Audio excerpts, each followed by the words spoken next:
Oke. Ya.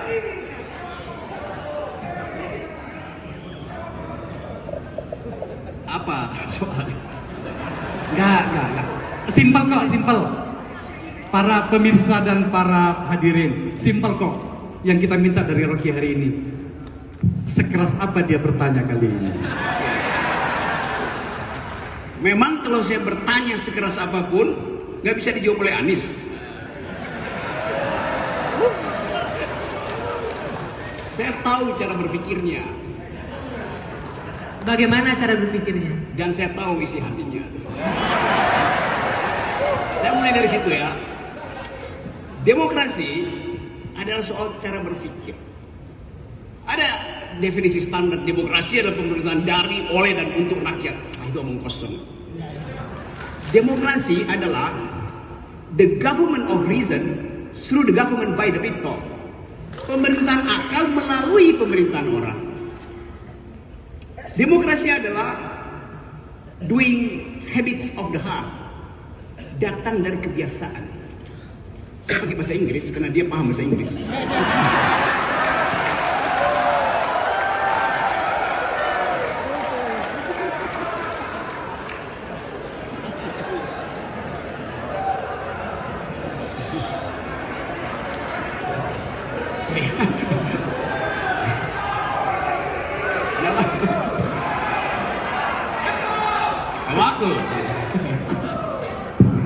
Oke, saya lanjut. Ya, Anda saya tahu orang Makassar.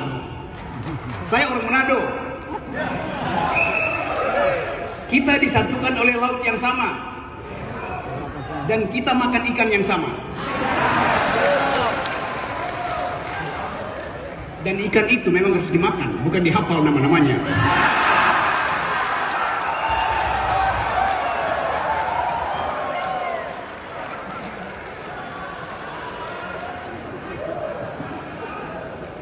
Dan bagian paling enak dari ikan adalah kepalanya. Karena kepala ikan lebih bergizi dari kepala negara.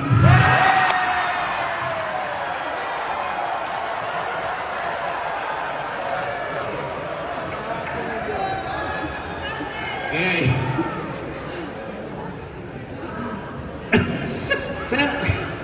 Bu Rocky, begini pertanyaannya kalau begitu. Ya. Apakah ada yang menurut Anda bisa Anda kritisi dari seorang Anies Banyak. Baswedan? Ya. Oke. Misalnya? Satu-satu ya. Tadi saya suka caption yang ditunjukkan di situ bahwa di ujung sana tantangan dari demokrasi adalah undang-undang ITE. Anda bayangkan kenapa saya mesti ulas itu, karena saya akan kena undang-undang itu. Jadi pertanyaan saya, apakah Anies akan membatalkan undang-undang itu demi saya, yang sahabatnya, atau demi demokrasi? Itu pertanyaannya. Bukan sekedar saya, Anda di sini bisa kena undang-undang yang sama. Saya kasih ilustrasi ya. Saya biasa naik gunung. Satu waktu saya naik gunung gede. Petani di situ dipimpin oleh seorang lurah lulusan SD. Dia bilang begini, Pak Rocky, kemarin ada orang pasang patok di kebun saya. Bunyinya, ini proyek strategis presiden. Maka mulai diinsinuasikan, kalian mesti pindah dari situ. Padahal itu mata pencarian mereka. Nanam singkong, nanam kol, nanam wortel. Jadi begitu disebut undang-undang ITE, panik rakyat itu. Disebut industri strategis presiden. Lalu dia bertanya ke saya, Pak Rocky, kalau saya foto orang yang lagi nanam patok itu, saya kena undang-undang ITE apa enggak? Anda bayangkan. Republic of Fear. Ini republik penuh kecemasan. Undang-undang ITE bisa menghantui petani di Cimacan, di Cibodas.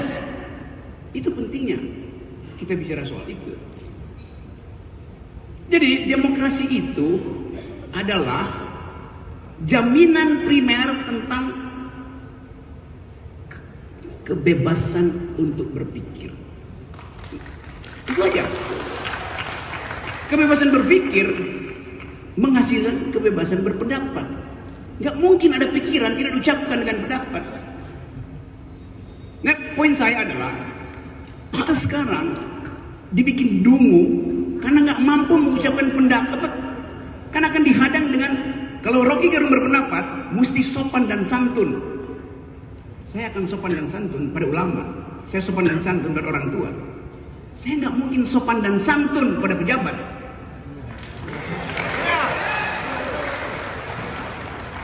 Kasih kritik tapi sopan, artinya jangan kasih kritik. Kan dasarnya itu kan. Jadi kita mau ajukan, ini forum akademis. Pikiran hanya disebut pikiran kalau ada pikiran yang menentang. Kalau Anda berpikir nggak ada yang mengganggu Anda, itu artinya Anda lagi berdoa. Itu bedanya berpikir dan berdoa.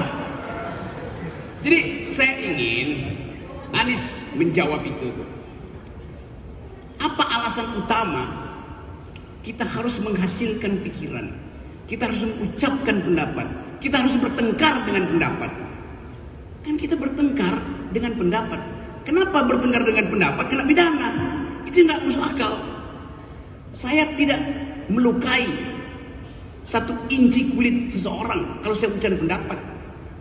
Karena mesti pidana. Ajaib negeri ini. Mengucapkan pendapat adalah pidana. Tapi itu yang ingin saya tanya pada Anies, eksplorasi apa dasarnya, supaya bukan sekedar kita yang tahu, petani di Cimacan itu tidak lagi ragu untuk bahkan memotret orang yang lagi menanam sesuatu yang menghalangi pekerjaan dia. Ini yang mesti kita sosialisasikan.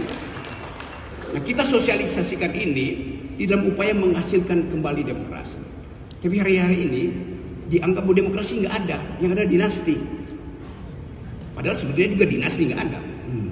Karena dinasti itu darahnya biru, yang sekarang darahnya kotor.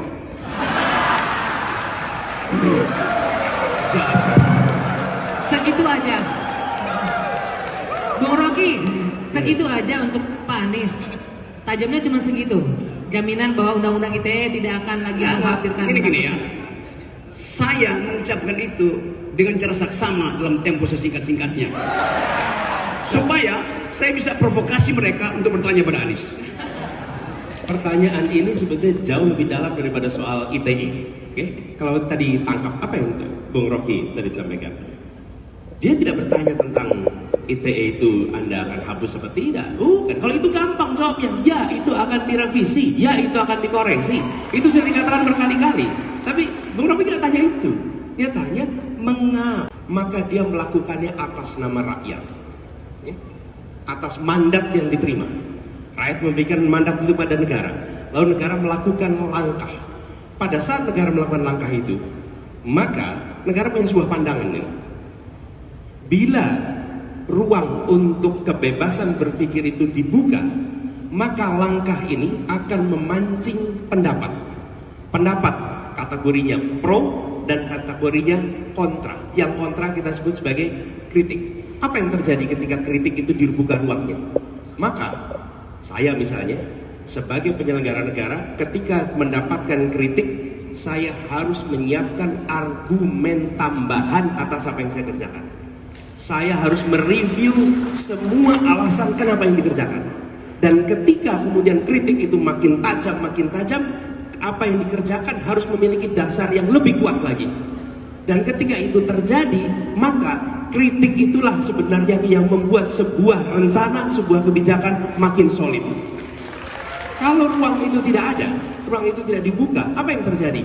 Dia akan melenggang tanpa kritik, dan dia nanti muncul sebagai masalah yang baru dirasakan rakyat sesudah dieksekusi. Pada saat dieksekusi, semua masalah-masalah yang harusnya muncul sebagai kritik di awal nggak muncul, munculnya nanti di problem kemudian. Karena itulah sebenarnya ketika ada perdebatan pro dan kon, itu sesungguhnya sebuah public education tentang sebuah kebijakan. Itu sebabnya ruangnya harus dibuka. Tapi kalau ruang itu tertutup, kebijakan melenggang begitu saja tanpa ada proses penajaman, penguatan. Dan saya perlu garis bawahi ketika bicara tentang begini, tentang kritik. Sebuah kritik itu substansinya, mau caranya seperti apa, itu urusan pengkritik, bukan urusan pendengar. Urusan pengkritik, mau dengan cara yang santun, mau tidak santun, itu urusan pengkritik. Tapi bagi yang dikritik, substansinya harus dijawab, harus dijelaskan, dan harus diberikan ruang itu untuk terbuka. Siapa yang paling dirugikan ketika ruang kebebasan itu hilang? Yang paling dirugikan adalah seluruh rakyat dan justru penyelenggara negara, bukan pengkritik. Yang paling dirugikan bukan pengkritik, yang paling dirugikan adalah rakyat yang seharusnya tercerdaskan dan negara yang seharusnya bisa membuat langkah yang lebih baik. Jadi, menurut saya dasar dari ini adalah membuat kualitas demokrasi kita lebih baik justru dengan memberikan ruang kebebasan berekspresi yang lebih luas lagi. Kira-kira begitu. Ya, bentar Rob. Jujur saya yakin peserta di sini, para peserta itu akan setuju dengan saya bahwa hari ini kelihatannya Rocky kehilangan sesuatu. Ya, Mas Anies, tadi itu pada episode pertama, sesi pertama, ini maksudnya manas-manasin. ya, jadi provokasi nanti. Jadi yang pertama tadi itu semua angka-angka dari pembicara pertama itu dihajar sama Rocky. Sekarang dia bicara tentang ATA. Ya memang agak susah sih karena dia sudah tersangka sekarang kayaknya. Nah, oke, Rob, aku pengen sesuatu yang lebih khas darimu, bro. Yang apa? Lebih khas darimu, seperti yang Rocky kita kenal. Lebih khas itu. Ya. Oke. Oke. Saya akan bicara yang lebih khas. Ada lawyer nggak buat dampingi Akbar Faisal? Kalau dia diseret. Oke. Kita mulai dengan hal fundamental tentang arah bangsa ini. Tadi Anies mulai dengan satu prinsip di dalam pembagian kategoris tadi. Yang sana ekstraktif, yang ini distributif. Hal yang kita tunggu untuk diterangkan secara jelas, karena kita mau dapat arah tentang Indonesia. Indonesia mengambil sikap kritis terhadap kapitalisme, karena itu adalah perjanjian masyarakat, perjanjian social kontrak.